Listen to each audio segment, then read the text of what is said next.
Hi, I'm Billy Stewart, Assistant Pastor here at Solid Rock Tabernacle, 1325 Rudy Road in Alma, Arkansas. On behalf of Senior Pastors Harold Lee and Debbie Gilmore and the entire congregation of Solid Rock Tabernacle, I would like to welcome you to the broadcast and extend this personal invitation to you to come be with us in one of our exciting spirit filled services. Our Sunday school begins at 9 a.m., morning worship is at 10 a.m., and Sunday evening worship is at 6 p.m. We also have an exciting Wednesday evening Bible study at 7 p.m., where we are taking a journey through the Bible, book by book, chapter by chapter, and verse by verse. I think you'll enjoy it. Join us, won't you? 1325 Rudy Road in Alma. We're church the way it should be, and we'll save a seat for you. Now, let's join our service already in progress.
Mm-hmm.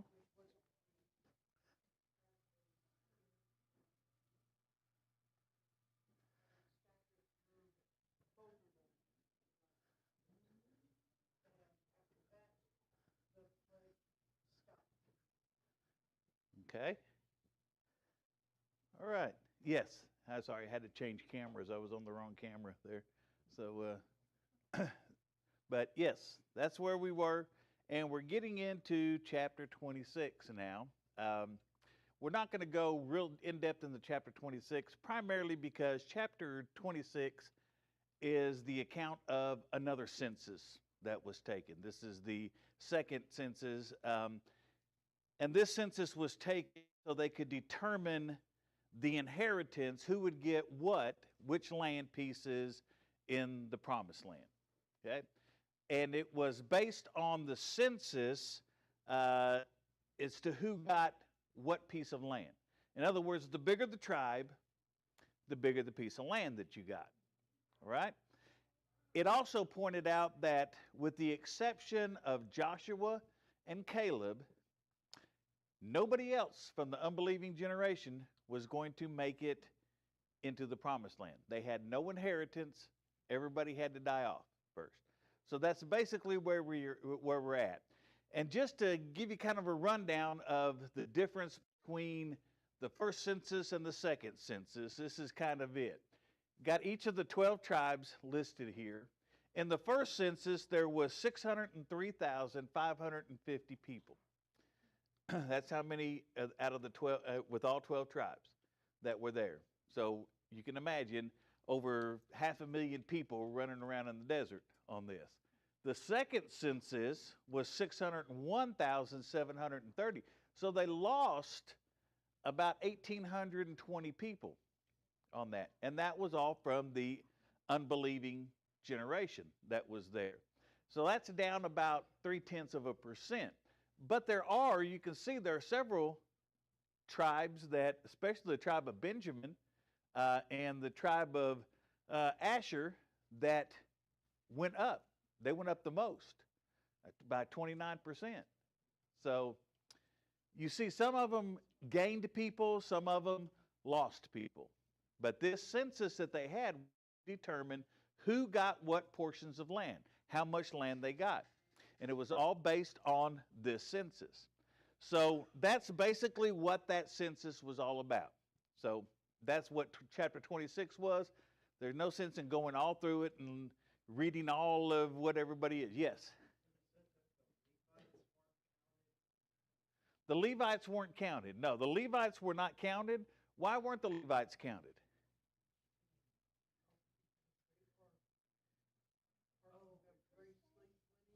Yeah, they didn't get a piece of land because they're part of the priesthood. They're the priestly lineage, so so they weren't actually counted on those. All right, all right. Let's get into chapter 27, verses 1-5. Then came the daughters of Zelophehad, the son of Hepher, the son of Gilead, the son of Machir, the son of Manasseh, of the families of Manasseh, the sons of Joseph, and these are the names of his daughters, Noah, Hoglah, and Malchah, and Tirzah. Get it right there, Tirzah. And they stood before Moses and before Eleazar the priest, and before the princes and all the congregation by the door of the tabernacle of the congregation, saying, Our father died in the wilderness, and he was not in the company of them that gathered themselves together against the Lord in the company of Korah, but died in his own sin and had no sons. Why should the name of our father be done away from among his family, because he hath no son? Give unto us therefore a possession among the brethren of our father.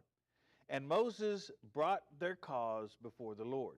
Now, in ancient Israel, as with most of the Near East, ancient Near East at that time, land was normally passed from the son, or from the father to the son. Okay? So it went from the father to the son, not to the daughters. The daughters didn't get any of it. All right?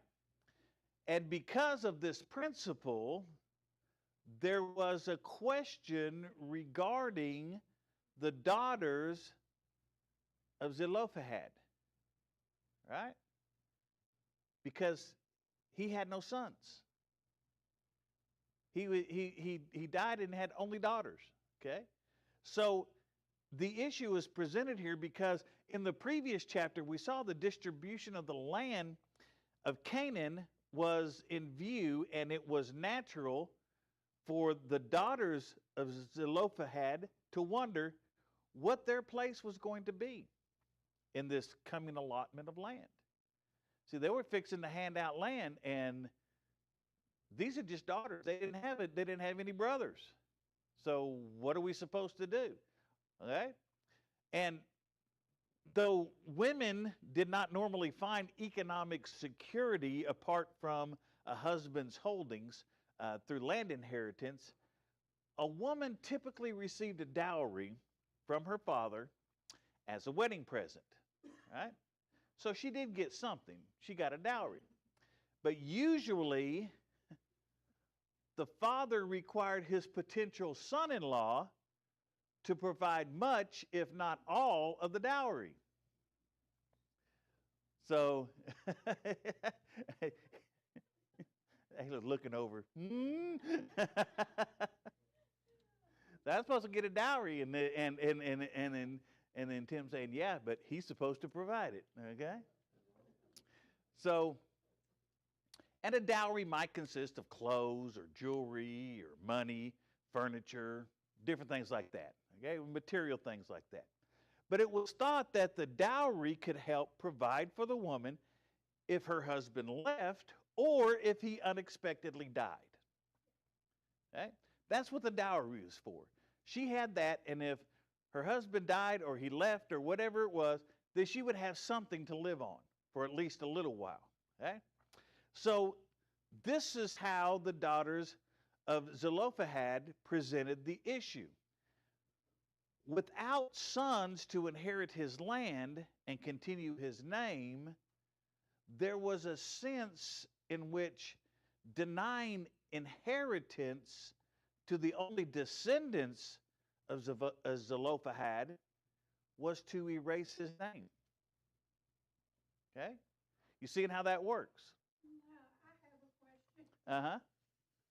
You said the son married the daughter, and the father gives the inheritance to the son-in-law. The But the son-in-law No. But when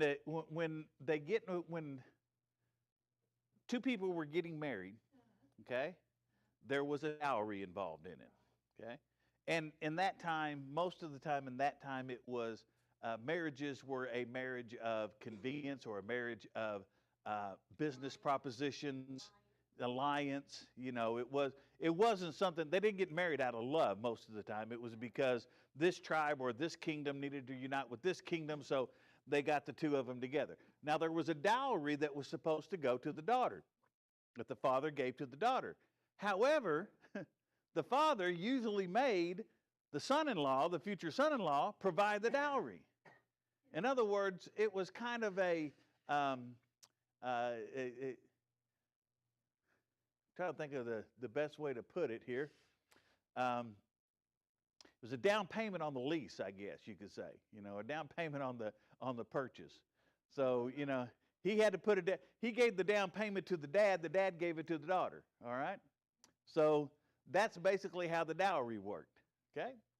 So they were saying that the daughters of Zelophehad was saying, look, if we die, if all this goes away, then my dad's name is erased. It's kind of like, you know, even now, if you have all girls, if a family has all girls, and there is no sons involved in it, okay, that name can die. Okay, especially if the father is the only son that is left and the only one that has that name, and then he has no sons, the name kind of ends right there. So they're saying, hey, daddy's name's gonna go away with this. What are we gonna do? Okay? So Moses did what he should when he faced a new situation, which was what? He sought God. Yeah, he sought God. And here's what the Lord said. And the Lord spake unto Moses, saying, the daughters of Zelophehad speak right. Thou shalt surely give them a possession of an inheritance among their father's brethren, and thou shalt cause the inheritance of their father to pass unto them. And thou shalt speak unto the children of Israel, saying, if a man die and have no son, then ye shall cause his inheritance to pass unto his daughter. And if he have no daughter, then ye shall give his inheritance unto his brethren. And if he have no brethren, then ye shall give his inheritance unto his father's brethren. And if his father have no brethren, then ye shall give his inheritance unto his kinsman that is next to him of his family, and he shall possess it. And it shall be unto the children of Israel a statute of judgment, as the Lord commanded Moses. So God seemed pleased that the daughters of Zelophehad brought the issue to Moses. Okay? Instead of trying to fight it out themselves, they brought it to Moses. And God declared that if the father had no sons, the inheritance of the father could then go to the daughters. Okay? However, if he had no daughters, then the inheritance went to the father's brothers. What about the wife? Okay? Yeah, wife wasn't mentioned in this. So the inheritance goes to because you're passing it down in the family. Okay? So if no sons, it goes to the daughters. No daughters, it goes to no sons or daughters, and it goes to the uncle, the brother of him. All right? And if there were no brothers, then the inheritance went to the relative that was closest to him in the family. All right? So these laws were made in anticipation, in faith, of coming to the inheritance of the land of Canaan. So they were already, now get this, they haven't got the land yet. They haven't possessed the land yet. But they're already trying to figure out, what do we do with the inherited land? Okay? So the people that are thinking this are actually thinking, we're going to take the land. We are going to possess it. which is a big contrast from the people, the generation of unbelief before. They didn't believe they were going to take the land. And they didn't believe they were going to take the land because the spies told them that the land was covered with, giants and everything else, okay?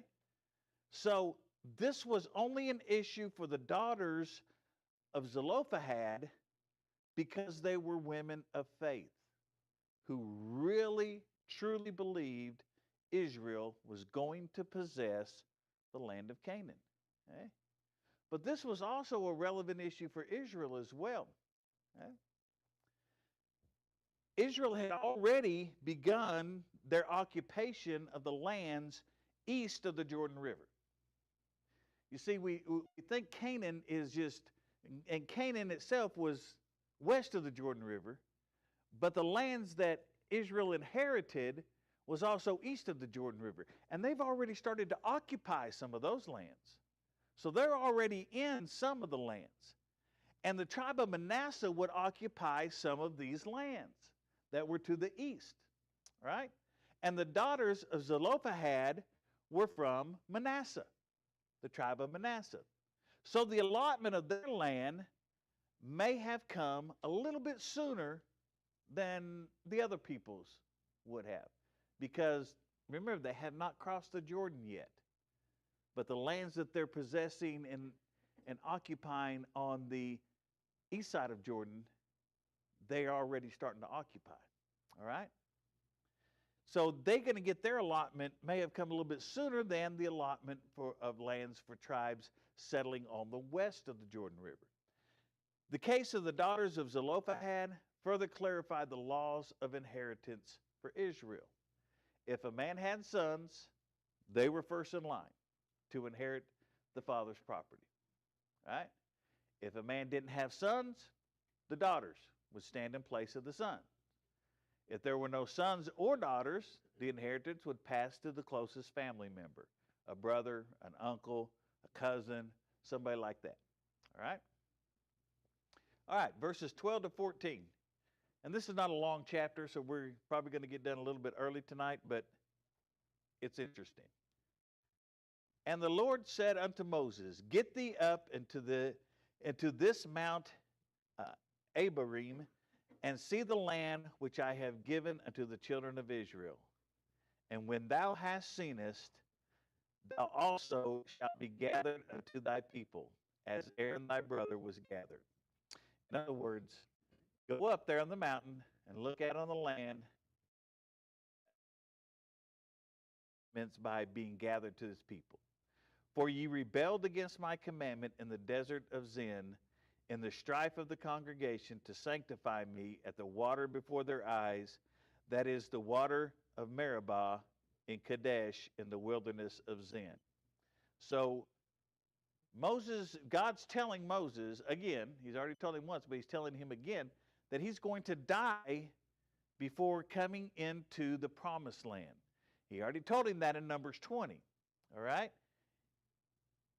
It's still months now until Moses would climb to the top of that mountain, so it's not happening right this second. It's still a little bit away, but he was going to have to climb to that mountain and where he's going to be able to see Canaan, but not enter it. Now think of that. You've been wandering for 40 years. God's promised that the children of Israel would take this land. And because of your rebellion, God says, I'm going to show you what you could have had. Okay? I'm going to show you what you could have had. But since you rebelled, you're not going to get it. Well, yeah, at least he got to see it. But you think God does that today? Because we rebel, God's promised us something, and because we rebel, God says, look, here's what I was going to give you. And now, because of your sin and because of your unbelief, guess what? You don't get it. Okay? Does that sound cruel? No. Why not? It just doesn't? Uh-huh. I mean, he didn't do what he. Okay. It's like a parent, if you want to buy your kids something and they disobey you, you take one of their toys away. Okay. All right. Yeah, but look at it this way. Okay. You tell your child, I'm gonna go buy you what is something the kids like, Legos? Yeah. Okay. I'm gonna go buy you an iPad. All right. I'm gonna get you an iPad. All right. So long as you behave yourself. Then the kid doesn't behave. Well, you haven't bought it yet. Okay. But do you take them to Walmart and say, see that iPad? That's what you were going to get. That's the exact one I was going to Okay. But isn't that what God's doing here? No. What's God doing? Well, yeah. In his graciousness, he's allowing Aaron, or allowing Moses to see what the people are going to get, even though he's not going to be allowed to go in. He's not going to get it, but he knows that the people are. And we know Moses is a shepherd. We're going to talk about that in a minute. He is a shepherd. He is truly has a concern and a love and a caring for the people of Israel. So God's basically showing him, look, you're not going to get it, but the people are. The people are going to be able to get it. Okay? So it's not cruel, because Moses already knew. He knew back in chapter 20 that 7 chapters ago, he knew that he wasn't going to get to go into the promised land. Okay? He knew that it wasn't going to happen. So God's just showing him this is what the people who believe are going to get. All right? So after seeing the land, God tells him that he was going to die. That when you see the land, that's when you're going to die. Now in Deuteronomy chapter 3, verses 23 to 25, Moses explained that he did on some occasion ask God to relent from his judgment that Moses would never see the promised land and set foot in Canaan. But God did not relent. God said, no, that's what it is. Yes? Okay, so I'm not mistaken, the reason that he was in trouble is because he struck the rock instead of commanding it Mm-hmm. to give. Okay. That's one of the reasons, yeah. What's the other reason? Because he went along with the people when they said that, okay? That's what started it all, was that, okay? But when Moses deliberately disobeyed him and struck the rock instead of speaking to it, that was that was it.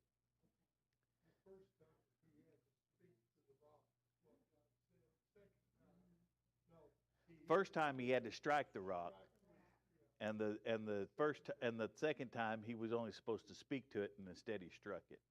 Okay? Yeah, he struck it twice. Okay? Yeah. But even though all of this stuff, even through all of this stuff, and even though Moses asked God to relent, to take it, said, God, would you please take it back? And God didn't. Moses wound up being good with it. He says, all right. He made himself content knowing that he was never going to see the land. Okay? And even though he knew he was never going to see it and he was content with that, he could have just said, fine, I'm not going to lead y'all in, I'm not going to take y'all over there. I'm going to lead y'all over some other place. Okay? But he didn't. No. He was content. He said no. He realized his mistake and he said,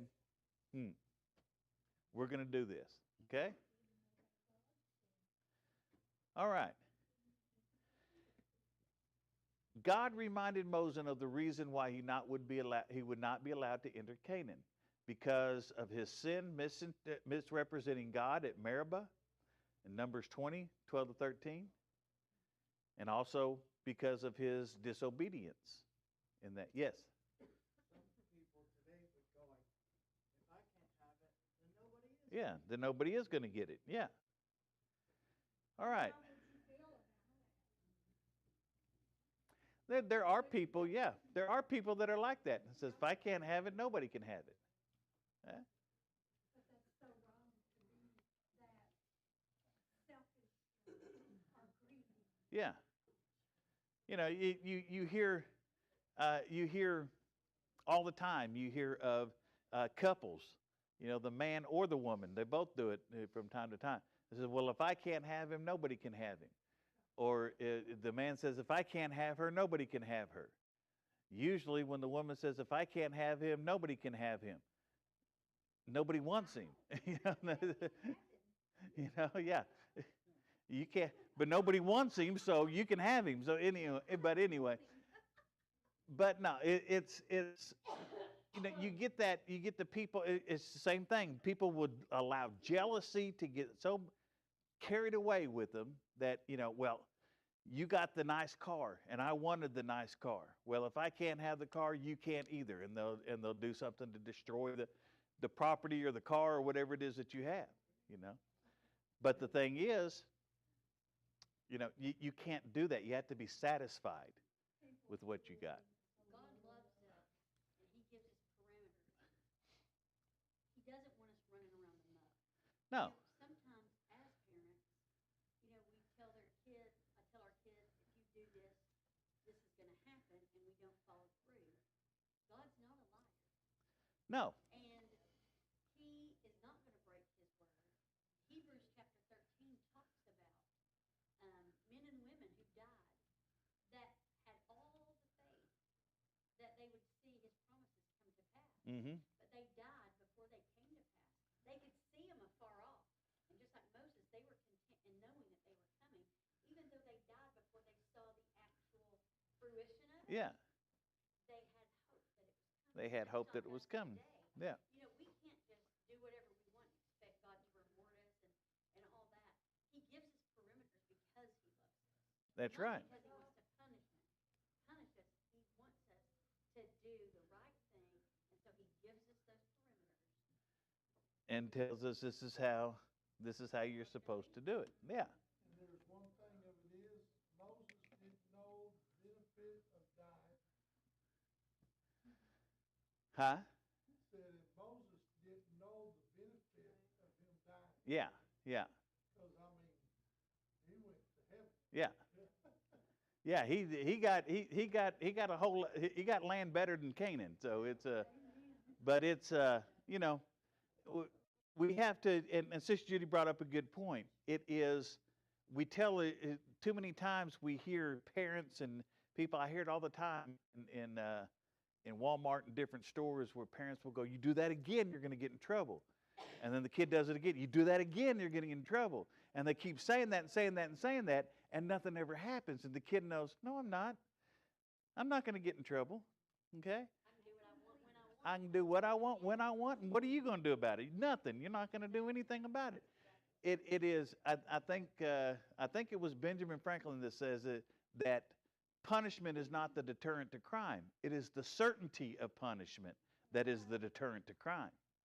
If you know that you're going to get punished for something, you're not going to do it. Because growing up, Mom could say, you do that, you're going to get in trouble. And we kind of knew, yeah, maybe not, probably not.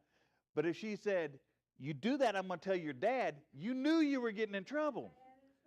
So you didn't do it anymore, you know. On the flip side, we have the parents on the other extreme who, for whatever twisted reason, I can't fathom it, allow their children to get hurt just to do the I told you so. Mm-hmm. Like, oh, you know what? If you flick that lighter and put your finger above it, you're going to get burned. Yeah. Oh, well, they just had to learn. Yeah. How ignorant is that? Why do you want your children to get physically hurt or emotionally hurt just so they'll learn a lesson?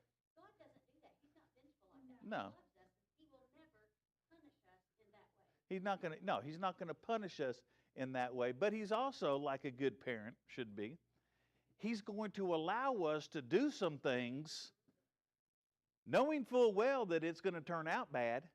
But we did it. But we did it because we're stubborn and hard-headed. It's just like when the children of Israel wanted a king, okay, which we'll cover when we get into the book of Samuel. When the children of Israel wanted a king, they wanted a king because everybody else had a king. All the other countries had a king. They've got a king. We want a king. And God finally said, all right, fine. I'm going to let you have a king. It's one of those things, be careful what you ask for because you just might get it. And they found out that that's really not what they wanted, okay, in the long run.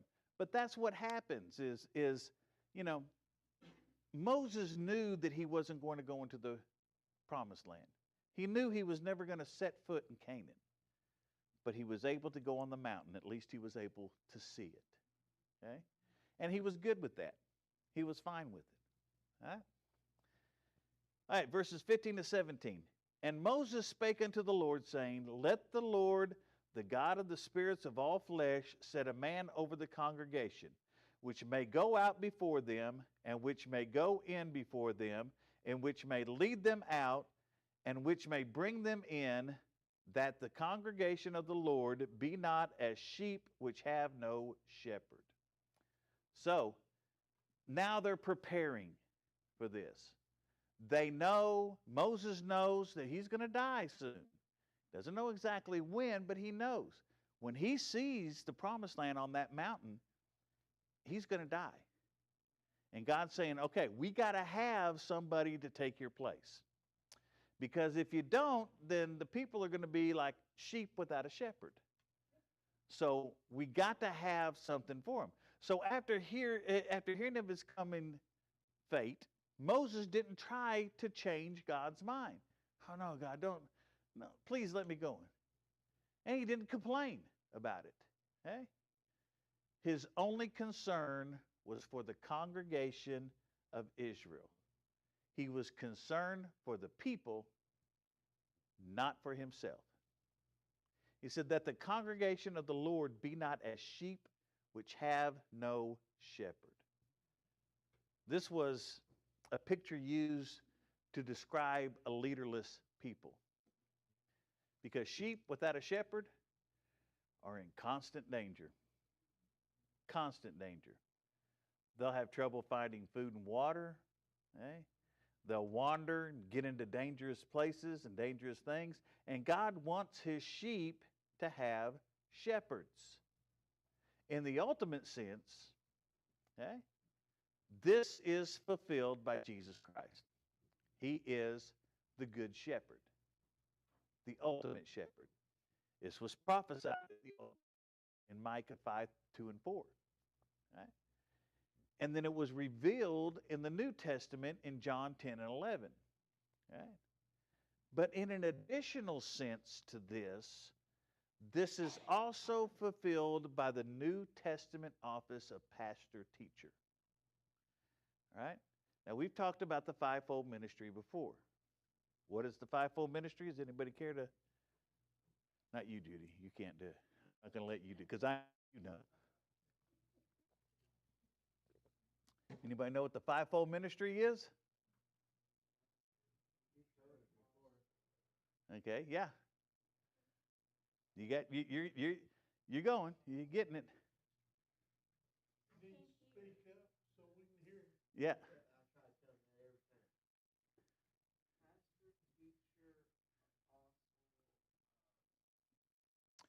You got three.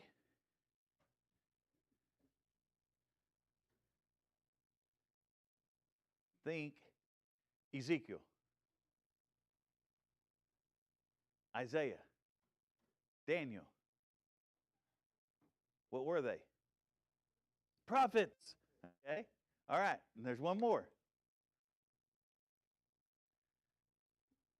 Brother Lester. There you go. All right. Apostles, prophets, evangelists, pastors, teachers. Okay, it's fivefold ministry. I would argue in a sense that there's only four because pastor and teacher are combined. A pastor must be a teacher. Now, you can be a teacher without being a pastor, but you cannot be a pastor without being a teacher. Okay?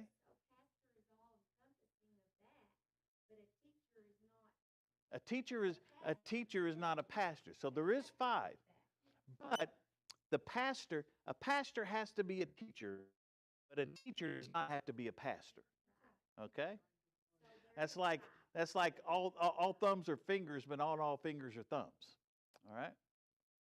Make sense? Okay?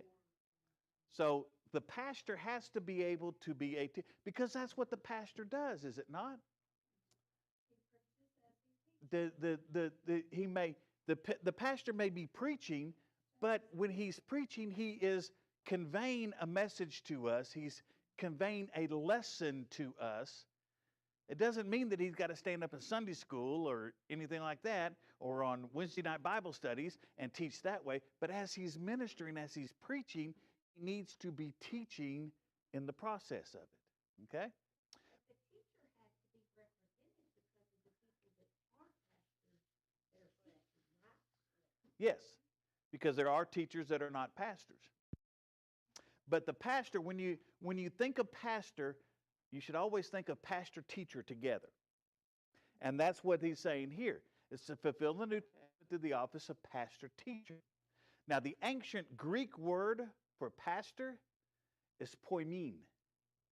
And it is actually the word for shepherd.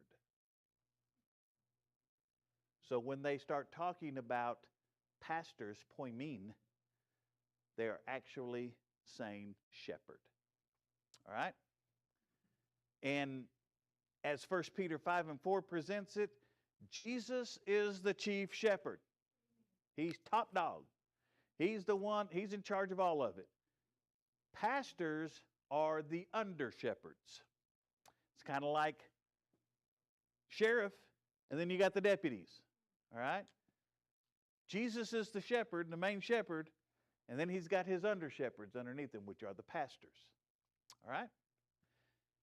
The duty of the shepherd was well understood. They were to feed, they were to lead, and they were to protect the sheep. What better explanation and description of what a pastor is supposed to do? We have to feed, not physically feed, although we have a wonderful time of doing that here on Wednesdays now, and I'm so glad somebody came up with that idea. But we have to feed them. We have to feed their spirits. Okay? Just as their bodies need to be fed, their spirits need to be fed as well. Then we need to lead them. Okay? A pastor that doesn't lead is just going to have the congregation going. He's got to lead them. Okay? And the biggest thing is to protect them. Got to make sure you protect the sheep. All right? Jesus was also moved with compassion when he saw the people as sheep without a shepherd. And Moses prefigured the nature of Jesus by his concern that Israel not be left as sheep without a shepherd. Okay? All right, verses 18 to 23. And the Lord said unto Moses, Take thee Joshua, the son of Nun, a man in whom is the Spirit, and lay thine hand upon him, and set him before Eleazar the priest, and before all the congregation, and give him a charge in their sight. And thou shalt put some of thine honor upon him, that meaning some of your power upon him, that all the congregation of the children of Israel may be obedient. And he shall stand before Eleazar the priest, who shall ask counsel for him after the judgment of Urim before the Lord. At his word shall they go out, at his word shall they come in, both he and all the children of Israel with him, even all the congregation. And Moses did as the Lord commanded him, and took Joshua and set him before Eleazar the priest and before all the congregation. And he laid his hand upon him and gave him a charge as the Lord commanded by the hand of Moses. Now, Joshua was not of noble birth by any stretch of the imagination, nor was he a literal son of Moses. Okay? But there were a lot of things that qualified him to be a successor to Moses. You remember, Joshua had led the army of Israel against the Amalekites in Exodus 17, 8 to 16. Joshua was an assistant to Moses. So then Exodus 24, 13. Joshua helped Moses at the tabernacle after that golden calf disaster that was there. Exodus 33, 7 to 11. And Joshua was zealous to preserve the authority and the leadership of Moses in Numbers 11, 28. Okay? Joshua was one of the 2 faith-filled spies among the 12 who spied out the land of Canaan in Numbers 13, 30 through 14, 38. Remember, it was him and Caleb were the only ones that said, no, we're well able to take this land. We're well able to possess this land. Okay? Joshua was a man in whom the Spirit, the most important qualification of all, the Holy Spirit would empower and enable him to lead and to fulfill the role of leading the nation into Canaan. And we'll see as that comes up when we get into that. It says, and thou shalt put some of thine honor upon him. Okay? Which meaning you're going to convey some of your authority to him. And this seems to be, when you read this seems to be something that happened immediately. It was not, okay, when I die, you get all the power. No, you get some of the power now. I'm going to convey this to you now. And from this point on, Joshua shared some of the authority of Moses in leading Israel until the passing of Moses. Okay? So there's going to be some months of shared leadership and responsibility, kind of an apprenticeship period. Moses is going to show him the ropes. You know, it's just like if you start a new job, somebody's got to train you on the new job. Okay? This was going to be a brief transitional period because they were transitioning from the leadership of Moses to the leadership of Joshua. Now, if you remember, they had all that uproar about Moses and Aaron a while back at the beginning of Numbers. Okay? Just think if God had not appointed a successor to this, and Moses just died, who was going to fill the void? Who was going to come into that vacuum? There would be people fighting over it. That's why God said, okay, I'm appointing somebody now, so when the time comes, the people already know who it is. All right? So the appointment of Joshua was not only made evident by Moses, but also by Eleazar the priest. Remember Eleazar from 2 chapters ago, the one that became the chief priest, the high priest, okay? Because he killed those 2 of them at the tabernacle gates, okay? All right? This meant that the priest would support Joshua's leadership, even though he, unlike Moses, did not come from the priestly tribe of Levi. Okay? Now, the explanation of the role of Eleazar, the priest, indicates the difference in place of Moses and the place of Joshua. Okay? And if you look at it, you'll understand. Let me break it down for you. God spoke to Moses face to face. Okay? Moses could go to the tabernacle and he could speak to God face to face. Joshua, on the other hand, will be instructed by Eleazar, the priest, who will use the Urim and Thummim. Okay? Remember what those were? Remember the Urim and Thummim? Yeah, the lots. They would cast the lots, okay, to determine what God's will was, okay?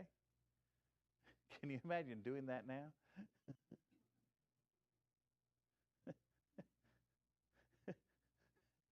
What if somebody come and say, what do you think God wants us to do? Hold on a second, let me get my dice out. You know, that wouldn't go over very good. Okay? But this public presentation and laying on hands upon Joshua was very, very important. It presented Joshua before all of Israel as the next leader. Okay? The one who should expect to follow as God's appointed leader. The people now saw, this is the one that's taking over when Moses dies. Now they know. There's no question about it. There's not going to be any, well, I think I should be in charge, or I think I should be in charge. No.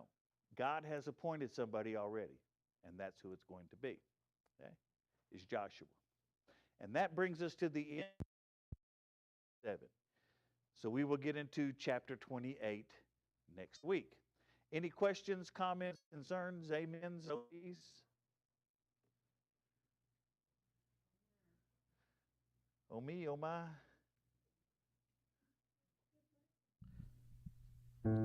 Thank you for joining us today.